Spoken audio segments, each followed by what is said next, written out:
Buenas noches y bienvenidos a Crónicas del Crimen, el lugar donde exploramos las crónicas de los misterios más oscuros y enigmáticos que la historia y la criminología tienen para ofrecer. En el vídeo de hoy conoceremos el misterioso caso de Jaime Ozuna, el nombre de las 1000 caras. Antes de comenzar, no olvides suscribirte para estar notificado de los próximos vídeos que subamos. ¿Preparado? ¡Vamos con el crimen! Durante la década de 2010, un individuo generó una conmoción debido a los comportamientos inimaginables que exhibió. No solo se deleitaba en ejercer el control y la posesión sobre otros, sino que también puso de manifiesto la existencia de auténticos monstruos. Jaime Ozuna infligió tormento en la vida de su pareja y cometió un crimen atroz al quitarle la vida de una mujer inocente. Lo perturbador de todo esto es que de manera escalofriante le comunicó por teléfono los detalles de su acto. Cuando finalmente fue arrestado, en lugar de redimirse, este individuo perfeccionó sus artimañas, empleó su propia sangre para escribir cartas y perpetró un crimen aún más horrendo que el anterior, caracterizado por su naturaleza siniestra y aterradora. Además, acumuló fotografías como trofeos, lo cual le proporcionaba una gran satisfacción. Jaime Ozuna dejó claro que no tenía límites en su maldad y fue catalogado como una persona sumamente peligrosa, dispuesta a llevar a cabo cualquier acto. Este individuo carece de empatía hacia los demás y en cambio obtiene placer al infligir dolor y sufrimiento tanto a sus víctimas como a sus familias. Jaime Ozuna ha admitido abiertamente su añidad para cometer tales actos y ha manifestado sus intenciones de continuar haciéndolo, incluso llevando a cabo acciones cada vez más atroces si se le brinda la oportunidad. El caso del criminal nocturno. Jaime Ozuna tuvo su origen el 3 de julio de 1988 en Bakersfield, California, como resultado de un embarazo no planeado. Su madre, Michelle, tenía solamente 19 años en ese momento, mientras que el nombre de su padre era desconocido y contaba con 21 años. Ambos vivían en condiciones de extrema pobreza. Incluso el nacimiento de Jaime fue tumultuoso, ya que su padre golpeaba repetidamente el vientre de su madre mientras ella estaba embarazada, lo que causó un problema en uno de sus oídos al nacer. Los primeros años de la vida de Jaime no fueron mejores. Cuando tenía tan solo un año, su padre lo arrojó desde la silla del automóvil en movimiento, debido a su incapacidad para soportar sus llantos. Aunque finalmente su madre se separó de su padre biológico, la suerte de Jaime no mejoró. Michelle conoció rápidamente a otro hombre llamado Jeff, y juntos formaron una pareja. Sin embargo, Jeff resultó ser tan violento como el padre biológico de Jaime, maltratando constantemente a los dos niños. En ocasiones, los alimentaba en el suelo como si fueran perros, y cuando se enfadaban mucho, los ataba a un árbol y los azotaba con una correa. Además, llegó a abusar sexualmente de Jaime. Como resultado de la terrible relación con su nuevo padrastro, Jaime desarrolló un profundo resentimiento hacia su madre, sintiendo que ella no le protegía. Con el tiempo, este odio se extendía a otras personas y seres vivos a su alrededor. A la temprana edad de 9 años, Jaime comenzó a asesinar animales, buscando la satisfacción que encontraba en la intimidación. En una ocasión, mientras su madre estaba fuera, Jaime puso un gato en el congelador y 15 minutos después lo colocó en el horno. Estos actos de crueldad hacia las mascotas de la casa se repitieron en varias ocasiones, pero la satisfacción de Jaime ya no se limitaba a los animales. Comenzó a sentir la necesidad de aplicar su crueldad a los seres humanos. En el 9º grado, atacó a otro joven de su misma edad con un cuchillo, lo que lo llevó a ingresar por primera vez en prisión. Después de eso, fue liberado y volvió a ser encarcelado en múltiples ocasiones. Sin embargo, hubo una estancia en prisión que cambió su vida de manera irrevocable, cuando tenía 19 años. En ese momento, Jaime no tenía empleo ni estaba inscrito en ningún programa educativo, limitándose a salir de fiesta y asociarse con pandillas locales. Una noche, decidió asistir a las fiestas de cumpleaños número 16 de uno de sus amigos. Lo que debió ser una noche común se convirtió en un caos, ya que la fiesta no era típica de adolescentes, sino que congregaba a individuos involucrados en actividades criminales. Los menores consumían grandes cantidades de alcohol, y el ambiente era tenso y peligroso. En medio de la celebración, el primo del cumpleañero solicitó a Jaime, quien ya tenía fama de intimidante, que asustara a un joven que estaba acosando a su tía. Jaime Ozuna, en un giro inesperado de los eventos, optó por empuñar un cuchillo en un intento de auxiliar a su amigo en una situación sumamente comprometida. Sin embargo, sus intenciones benevolentes se vieron frustradas por la inusual reacción del individuo amenazado, que respondió con una serie de risas despreocupadas, ajeno a las consecuencias inminentes. Determinado a demostrar su verdadera capacidad, Jaime Ozuna, sin titubear ni considerar las implicaciones legales, procedió a infligir una herida en su compañero. Este acto de violencia lo condujo rápidamente a un nuevo episodio en su historial delictivo. resultando en un encarcelamiento de manera inmediata debido a la violación de su libertad condicional previa. Este incidente no solo resaltó la naturaleza impredecible y peligrosa de Jaime Aduna, sino que también arrojó luz sobre la complejidad de su personalidad y sus acciones impulsivas que a menudo lo conducían a situaciones legales comprometedoras. Además, puso de manifiesto la fragilidad de su libertad condicional y su tendencia a la escalada de violencia en lugar de buscar una resolución pacífica en momentos críticos. Sin embargo, el evento en esta fiesta no fue la única consecuencia. Joelle Castellan, la madre del amigo de Jaime en ese momento, llamó su atención a pesar de tener 37 años en ese momento. Después de que Jaime comenzó a enviarle cartas de amor desde la prisión, sorprendentemente, ella respondió a sus avances, incluso fue a buscarlo después de su liberación. Sin embargo, la primera sorpresa llegó cuando Joelle esperaba a Jaime en la puerta de la prisión. Jaime se había tatuado la sonrisa del Joker, el icónico personaje de Batman, en la boca. A pesar del susto inicial, decidieron pasar una noche juntos en un hotel, lo que resultó en un embarazo inesperado poco después. A pesar de la alegría inicial, el amorío no duró mucho, ya que Jaime comenzó a mostrar su verdadera personalidad. Se volvió obsesivo, exigiendo conocer en detalle los movimientos y actividades de Joelle, lo que generó peleas físicas. Jaime incluso llegó a agredirla mientras estaba embarazada, repitiendo el ciclo de violencia que había experimentado en su propia infancia. Después de que naciera su hijo, Joelle denunció a Jaime, lo que lo llevó nuevamente a prisión. Aunque fue liberado nuevamente, su comportamiento se deterioró aún más. Se sumó en el consumo de sustancias y se volvió aún más posesivo y temperamental. Finalmente, agotada por la situación, Joelle lo denunció nuevamente a la policía, lo que resultó en otro periodo de encarcelamiento para Jaime. Después de esa última vez, Joelle decidió que no habría más oportunidades para Jaime. Su propio enojo y comportamiento violento causaron la ruptura definitiva de su relación, desencadenando el monstruo interior que habitaba en Jaime. Esto se hizo evidente cuando en Halloween de 2011, Jaime fue liberado de prisión nuevamente, con su rostro cubierto de tatuajes. Estaba furioso con Joelle por negarse a reconciliarse con él y comenzó a acosarla de diversas maneras, incluyendo amenazas telefónicas y vigilancia constante, llegando incluso a acecharla desde las ventanas de su casa. Después de varios días de este insoportable comportamiento, Joelle finalmente llamó a la policía, alertando por la situación. Jaime desapareció repentinamente. Sin embargo, la paz fue efímera, ya que meses después, Joelle recibió una llamada inquietante de Jaime, quien no buscaba reconciliación ni una segunda oportunidad, sino que simplemente informó fríamente que había atacado a una mujer en un hotel llamado El Morocco. Joelle contactó a la policía para obtener información sobre posibles incidentes en ese hotel, pero no obtuvo resultados. Después de un tiempo, consideró que la llamada de Jaime podría haber sido una broma cruel. Sin embargo, días después, Joelle se enfrentó a la peor pesadilla. Mientras limpiaba habitaciones en el hotel, un empleado hizo un descubrimiento aterrador. En una de las habitaciones, encontraron el cuerpo gravemente mutilado de Yvette Peña, con sangre cubriendo las paredes y el techo. El personal del hotel recordó las llamadas de Joelle y se comunicó nuevamente con ella para obtener ayuda en la búsqueda de Jaime. Rápidamente localizaron a Jaime, quien se encontraba escondido en la casa de sus abuelos, un lugar que Joelle conocía como su refugio habitual.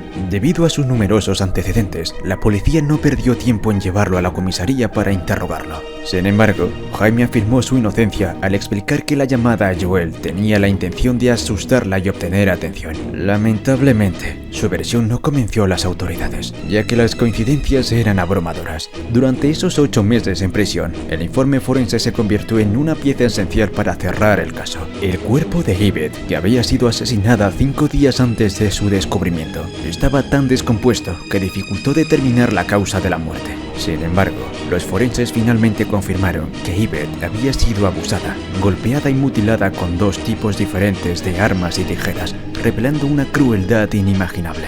Lo más impactante fue que durante este tormento, Yvette había estado viva. Además, se encontraron evidencias de ADN y huellas que coincidían con Jaime, lo que cerraba el círculo de pruebas incriminatorias. A pesar de que Jaime afirmó haber tenido relaciones consensuadas con Yvette, la policía optó nuevamente por descartar su testimonio. Esta vez, su permanencia en prisión no fue tan breve como en ocasiones anteriores. Yvette Peña fue una víctima al azar, una mujer que había vivido una vida difícil. Sorprendentemente, su infancia compartía similitudes con la de su agresor. Ella fue concebida en un embarazo adolescente y tuvo que cuidar a su hermana desde temprana edad debido a problemas de salud graves. Su madre tenía una pareja abusiva que la amenazaba para evitar que lo delatara. Le advirtió que si lo acusaba, dejaría de proporcionar 2 aparatos necesarios para el cuidado de su hermana y comenzarían a abusar de ella también. En consecuencia, Yvette nunca habló y buscó consuelo en lugares equivocados. Intentó quitarse la vida, se fue de casa a los 16 años y quedó embarazada,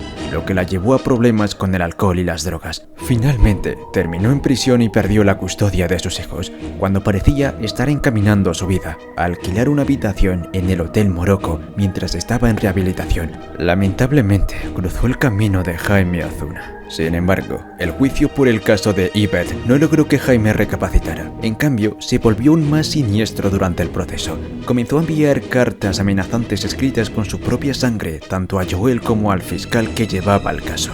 Además, Jaime denunció a Joel por maltrato físico hacia su hijo en un intento por afectar a su expareja. Aunque se realizaron exámenes al niño para verificar la denuncia, el pequeño mencionó que su madre lo había golpeado en una ocasión, aunque posteriormente se demostró su inocencia y se determinó que no hubo abuso hacia el niño. Joel fue enviada a prisión por un tiempo antes de ser liberada tras exámenes psicológicos. Finalmente, en 2017 comenzó el juicio contra Ozuna, quien siempre había mantenido su inocencia hasta ese momento. Sin embargo, 3 días antes del juicio, dio una entrevista televisiva que cambió el rumbo del caso. La entrevista estaba destinada a conocer más sobre la vida de Ozuna, pero tomó un giro inesperado cuando el siniestro hombre admitió en televisión que había cometido el crimen. En los medios se le conocía como el Joker de la vida real, debido a los numerosos tatuajes que cubrían su cara, brazos y cuello, incluyendo una estrella maligna en su frente. Sin embargo, lo más escalofriante fue cuando comenzó a dar detalles perturbadores sobre el crimen. Expresó que simplemente había sentido la necesidad de cometerlo, aprovechando la oportunidad. Afirmó que disfrutó enormemente del acto y que arrebatar vidas le proporcionaba más placer que cualquier otra cosa en el mundo. Además, declaró que era incapaz de sentir emociones como felicidad o dolor. A pesar de que se grabó la entrevista completa, nunca se emitió en su totalidad debido a su contenido extremadamente perturbador y traumatizante para la familia de la víctima. Jaime admitió abiertamente ser un individuo perverso y afirmó que repetiría cada uno de sus horribles actos una y otra vez. Uno de los momentos más impactantes de la entrevista fue cuando reveló que Yvette no había sido su primera víctima. Con total tranquilidad, mencionó haber asesinado a un hombre de 27 años y a una mujer de 32. Incluso compartió que había permanecido con uno de los cadáveres mientras se descomponía. Mostraba un orgullo siniestro por cada atrocidad que cometía. Jaime también reveló que la razón por la que permitió que se descubriera el cuerpo de Yvette habría sido su deseo de ser encarcelado, de alejarse de la sociedad. Si no hubiera deseado eso, nadie habría sabido nunca. En el juicio, disfrutó de las imágenes presentadas por la fiscalía que mostraban el cuerpo de Yvette en un estado irreconocible y llegó a burlarse de la familia de la víctima. Después de 12 sesiones, donde los familiares de Yvette no podían soportar más la tortura del juicio, el juez propuso un acuerdo al abogado de Jaime. Si se declaraba culpable, recibiría una condena de prisión en lugar de la cadena de muerte. De esta manera, el juicio finalizaría y la familia de Yvette podría finalmente encontrar algo de paz. Jaime aceptó el trato y fue sentenciado el 14 de mayo de 2017, el día en que Yvette habría cumplido 42 años. Recibió cadena perpetua sin posibilidad de libertad condicional. Sin embargo, su encarcelamiento no detuvo su camino de crímenes. En prisión, Ozuna continuó siendo una persona problemática y agredió a varios guardas de seguridad y a un preso. Esto llevó a la decisión de dejarlo en aislamiento, donde solo podía salir durante 1 hora al día sin cruzarse con otros reclusos. Sin embargo, con el tiempo, se consideró que su comportamiento había mejorado y se le asignó nuevamente un compañero de celda, Luis Romero, de 44 años, quien había sido trasladado desde otra prisión estatal. Romero tenía un historial de crímenes violentos, incluyendo un asesinato en 2º grado cuando era adolescente. Tenía buen comportamiento y se acercaba a la elegibilidad para libertad condicional después de pasar 28 años en prisión. Sin embargo, el 9 de marzo de 2019, a tan solo 2 días de compartir celda con Romero, Ozuna cometió otro crimen. Usó una navaja atada a una manga para atacar a su compañero, cortándole un ojo y un dedo, además de quitarle partes de las costillas y dañar su pulmón. Luego desfiguró el rostro de Romero para que pareciera tener una amplia sonrisa, todo mientras llevaba partes del cuerpo de su víctima como trofeos. La escena aterradora fue descubierta por dos guardias, quienes se encontraron con una macabra escena creada por Jaime, quien se hacía llamar el hombre de las 1000 caras. Este apodo probablemente hacía referencia a sus numerosos tatuajes que lo convertían en una persona distinta con cada uno. Pocos días después de ser encarcelado por este nuevo crimen, comenzó un nuevo proceso legal contra Ozuna, esta vez cuestionando cómo los guardias no se dieron cuenta de sus atroces actos y por qué lo pusieron junto a un compañero a pesar de su peligrosidad conocida. Las preguntas y la indignación aumentaron a medida que se investigaba el incidente, y la familia de la víctima buscaba respuestas sobre la aparente negligencia en la seguridad de la prisión. Este nuevo proceso legal arrojó luz sobre una serie de fallos dentro del sistema carcelario y generó un debate público sobre la necesidad de reformas más profundas en el sistema de justicia penal de California. Se llevó a cabo un informe estatal que incluía declaraciones de los dos guardias de la prisión que afirmaron que después de realizar sus rondas, ambos prisioneros estaban vivos, incluso después de que se cometiera el espantoso asesinato. Sin embargo, otros dos oficiales declararon no haber notado ninguna irregularidad en la realización adecuada del reencuentro de prisioneros. Esta situación resultó sumamente extraña y perturbadora. La familia de Romero, la víctima, pronto se presentó en busca de respuestas y justicia. Estaban abrumados por la tristeza y la consternación, ya que no podían entender cómo se pasó por alto un crimen tan atroz. Solicitaron más detalles sobre el crimen, pero ni siquiera recibieron respuestas básicas. La madre de Romero, Dora Solares, presentó una denuncia contra el sargento de la prisión por haber colocado a su hijo en la misma celda que Ozuna. Lo más aterrador es que durante el proceso legal que siguió, se descubrió una verdad indignante. Los barrotes de la celda, compartida por Jaime Romero, estaban cubiertos por una sábana blanca. Durante la noche en que se cometió el asesinato, los guardias evidentemente no realizaron un control exhaustivo de la celda, o tal vez ni siquiera llevaron a cabo el reencuentro de prisioneros como debían hacerlo. Se determinó que el crimen había llevado horas en perpetrarse, y si los controles se hubieran realizado correctamente, es posible que Romero hubiera sobrevivido. La familia de la víctima insistió en que la muerte de Romero podría haberse evitado. Esta tragedia puso de manifiesto las falencias y la falta de supervisión en el sistema penitenciario, lo que llevó a una revisión más profunda de los procedimientos carcelarios en California y un llamado de atención sobre la necesidad de mejorar la seguridad y la protección de los reclusos.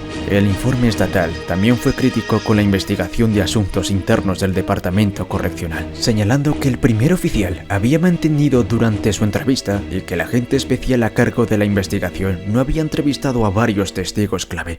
Estos hallazgos resaltan la falta de transparencia y la falta de diligencia en la investigación interna de la prisión. Además, se culpó al Departamento de Correcciones y Rehabilitaciones de California por su incompetencia en la investigación y su demora en disciplinar a los guardias implicados. Esta falta de acción inmediata plantea serias preguntas sobre la supervisión y el manejo de casos críticos dentro del sistema penitenciario estatal. Es importante destacar que la prisión en cuestión ya tiene una mala reputación debido a incidentes previos, como la organización de peleas entre reclusos por parte de los guardias anteriores. Estos problemas previos habían planteado preocupaciones sobre la cultura y la ética dentro de la institución, lo que finalmente llevó a un llamado a una reforma más amplia en el sistema penitenciario en California. Sin embargo, el Departamento de Correcciones del Estado rechazó los hallazgos del informe y afirmó que se había llevado a cabo una investigación exhaustiva desde el principio.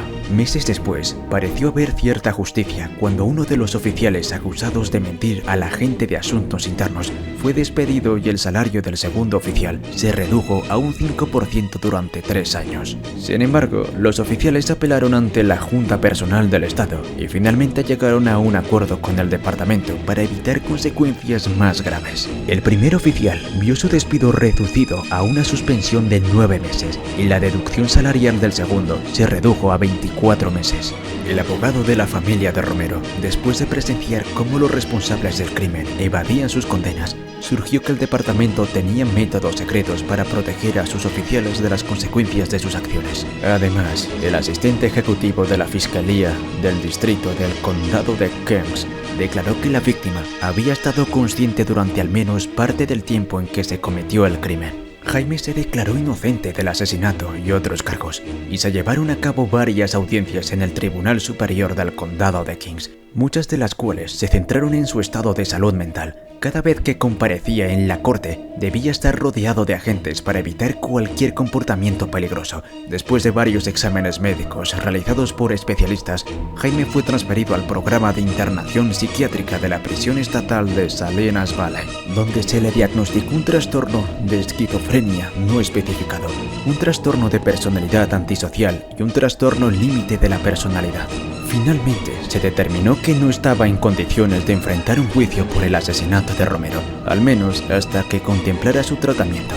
Lo más probable es que Ozuna pase el resto de su vida en prisión, sin descartar la posibilidad de cometer más crímenes. Y así concluimos esta inquietante y perturbadora historia. Espero que hayas encontrado este relato tan intrigante como yo. Si deseas más contenido de este tipo o tienes alguna sugerencia, no dudes en compartirla en los comentarios.